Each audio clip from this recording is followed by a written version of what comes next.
had an atypical career in terms of I've moved every 4 years as a teacher. And I worked as a teacher for 14, 15 years. And then I decided to make a career change. At the time I decided this, I was about to enter my 40s. I definitely relate to people being a bit afraid because there is a place where you're really well respected. You know what you're doing. You have great credibility. And then the sunk cost fallacy comes into play where you're like, you mean I'm going to start from the bottom and I'm not going to know anything? And it really depends on your mindset. If you enjoy the challenges, if you can find a way to navigate reusing many of the skills that you have. And it's not easy. Like it takes a lot of work to figure out, okay, here's where I'm strong. And what can I do with that in something completely different? Yeah. I know lots of teachers struggle with that. Yeah, the sunk cost fallacy thing, I think, is a huge one. I mean, so well said. I hear this probably every week from folks. They're sort of like, I'm at this level, I now make this amount of money, I've got this seniority, and I've been doing this for 20 years. Is it crazy to just leave? But I'm so unhappy. But then often the thing that they think about is like completely chucking everything and going all the way to the other end of the spectrum. And I have one woman I just started working with who thinks like maybe she wants to work with birds in like a nonprofit that's about bird watching or something, or she wants to work doing addiction prevention and she's, making 300 plus a year in a high level product role in corporate America. And so it's like, well, we've got interests and quote unquote passions or whatever, which almost seem for folks to be completely chuck everything out the window and go all the way to the other end of that spectrum. And often like there's stuff in the middle. There's absolutely options in the middle that can be transferable skill wise and such. But I think the sunken cost aspect feeling for folks is really strong and powerful. And it's scary. It is scary to raise your hand and say, I think I need to make a change and I'm not on the right track for who I am and what I want right now, but I can get there. And that's hard for folks. I will say we're at a very interesting time where so many people are doing that. And obviously those are the folks I'm talking to because those are the people who are trying to get time on my calendar. The numbers of folks that I've seen feeling this way have exploded. And so in some ways we're at a really great time where there's almost more of an acceptance that it's okay to make a change. And in some ways, it's even more important to have folks like you who can share your story of you can make a change later. And it's possible to envision multiple different lives for yourself that could all be positive and use your strengths and make you happy and engaged. When you were making that change for yourself, did you find that there were certain relationships that you really like needed and went back to as you were navigating all of this to talk it through or to get support? And was that a critical piece for you in being able to make that transition? Partially, I think for me, it was bigger to avoid the people that were like, so what are you going to do? And, in that tone of voice, right? Yeah. Also for me, it was important to lay it all out, like just see the big picture of what are the realities of my life? What am I imagining for myself? And then thinking about what if I don't make this change? Like traveling in your thoughts to imagine, okay, what if I change nothing 5 years from now, 10 years from now? Do I become happy? Do I want to put off making this change by 5 years? Does it get any easier? So thinking through this time travel activity of looking through, yes, it may be difficult now, but does delaying it make it even more difficult? That's what helped me. And usually the answer is yes, it will become more difficult the longer you wait. Yep, it's so true. Yep. So if somebody is listening and they are thinking of a career change, what should they consider to do? What would be helpful in terms of actions they can take? I think one of the first things to think about is to actually identify what it is that makes you want to make a change. I'm a huge fan of kind of pulling apart the variables of your current situation and playing around with those in your mind to say, okay, if I change my boss, does my energy and my excitement from my job right now that it's like a 5 out of 10 change to an 8 out of 10 if I just knew I had a great boss, or if I changed the actual like client that I'm working with right now, or I'm changing the work project specifically, does that change how I feel? What if I stay in the same type of job in the same type of industry, but a different company? Maybe this company's culture or situation they're going through and restructuring is just killing you and you're really unhappy. But if you were working for a different competitor that seems better, you actually would be really happy. So if you kind of just play around with those variables, you may be able to understand, okay, what kind of change am I actually looking to make? Do I just need a new boss? Do I need new clients or different projects or a different role or a different company? Or do I need to change industries and completely do everything differently? The first step, I think, is thinking about what kind of pivot am I trying to make? Is it a single pivot of just the role or just the industry? Or is it a double pivot where you want to change your job title and the sector and type of company that you're in? Obviously, a double pivot is going to be a little bit harder and probably take you a little bit more time and require more legwork. But I've seen people make all different types of changes. So it's back to your point, it takes a lot of time and it takes a lot of work, but it's totally possible. So I'd first start with thinking about, okay, what is it that doesn't feel right now? And what does that mean in terms of the change that I probably need to make? And then after that, I think it depends on sort of what the thing is that you realize needs to change. If it's your role and function, you might take a strengths assessment and really think about the bright spots that you've had and the work that you've done.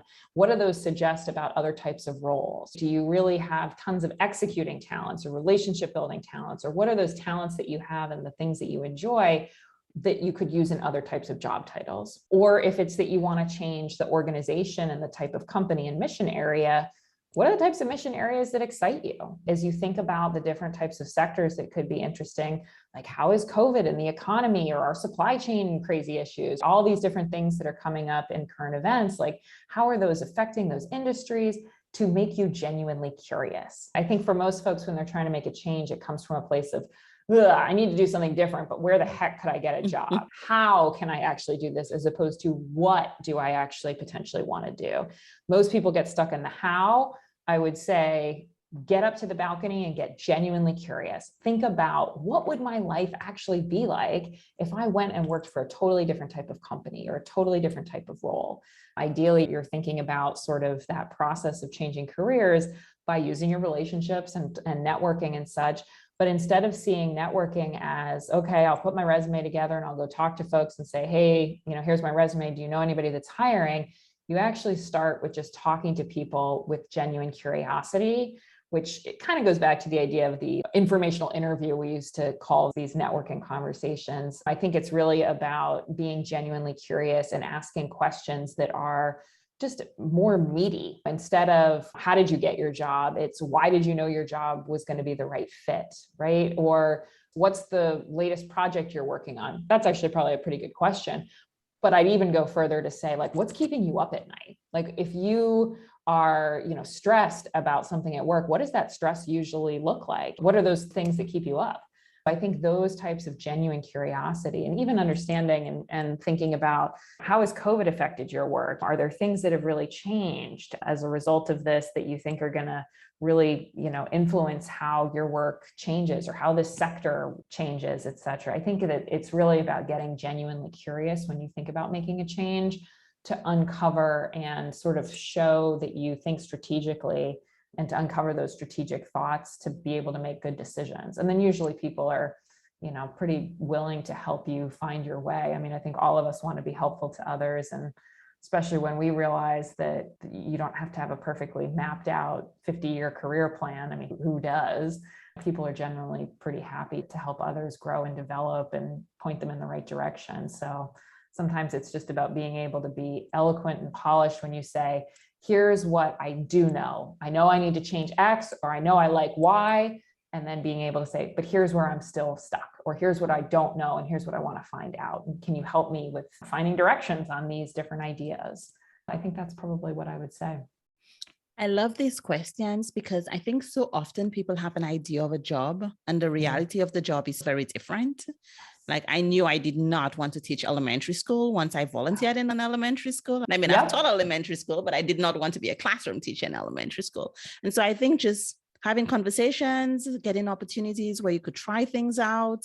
Yes. And even when you're in your current job, if you have a friend who is working on something and needs help, this could be a great opportunity for you to kind of play with an idea. So yes, I love the idea of experimenting and testing things out. I'm a huge proponent of that. I could go down a whole other rabbit hole about how Bill Burnett and Dave Evans's Designing Your Life book, which talks about using design thinking frameworks and applying them to creating a meaningful life and career, with the idea of like ideating possibilities for yourself and then prototyping. To your point, when you think about teaching, people would say, well, I think I might want to be a teacher. You're like, okay, great. But what kind? Try and see the different slices. Do you want to teach 6-year-olds, 16-year-olds, or 26-year-olds in graduate school? Those are totally different populations, different stresses, different environments, different cultural elements, so many different pieces there. And so even when you think about wanting to make a change, if you can start to really kind of pull apart and see those different slices of what that industry or what that type of role or what that mission area could look like, I think that's super important, in being able to, like you said, volunteer or shadow folks to be able to just try things out and see like, oh, actually, no, I do not want to be an elementary school teacher. And then that helps give you information on the journey, I think is great. And there's such a acceptance of interning and volunteering when you're in school. Why do we lose that as we get older? There is no shame in being able to say, I think I'm kind of interested in this. Let me test it out and try it on for a little bit and see if I like it. We should not feel shameful that we haven't figured out the perfect thing. And first of all, there is no perfect thing, but life is long. We're in a totally different type of world right now where we're all going to have many different types of careers over our long lives. Why shouldn't we be testing out lots of different ideas as we go and continually prototyping? So I think it is good that at least now there's more of an acceptance that we're going to all kind of do different things over our lifetime. In some ways, some of the other elements of how we get to those other things need to shift and become more acceptable and commonplace, in terms of the methods we use with which to explore other types of careers. And that's probably why career coaching has become a field that there are a lot of folks working in now, and more people are actually paying to get support from coaches to help them make those changes. So at least that's encouraging. And I think that is great, because there are lots of pieces. Like we've just discussed so many things for people to consider, that some people will do the work and some people work really well with somebody else guiding them. It's really worth it to find a coach if you want to not play around with the process. If you want to use a tried and true process that works, then working with a coach is a shortcut to not having to experiment with so many things on your own.